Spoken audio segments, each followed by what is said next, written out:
আলহামদুলিল্লাহ নোয়াখালী চাটকিল ২ নং রামনাইপুর ইউনিয়ন পরিষদেরটা দেখেন। আশা করি অনেক ভালো লাগবে। ভালো লাগলে অবশ্যই শেয়ার করে দিবেন আর সাথে থাকার জন্য ইনশাল্লাহ অনুরোধ রইল।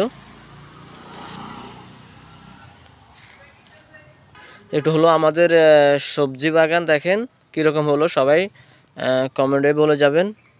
তারপরে একটা মরিচ গাছ বুঝিনি, নিজের অরিজিনাল টিয়া দিয়ে লাগাইছি বুঝিনি, খাস টাকা নতুন নতুন আমাদের। এটা হলো আমাদের বাবুল কাকার দোকান, এগুলো আমাদের সাইকেল ভাই। এটা হলো আমাদের এলাকার ট্র্যাক্টর, এটা হলো আমাদের এলাকার পুকুর দিঘি করে বুঝিনি, আঙ্গা এলাকার দিঘি কা বুঝিনি, আমরা পুকুরে কই দিঘি কই। এগুলো হলো আমাদের এলাকার সুপারি গাছ, নারকেল গাছ বুঝছেন। ওর দোকান এটা হলো আমাদের বোঝো মার্কেট, এটা হলো আমাদের এলাকার তরকারি দোকান, পান দোকান।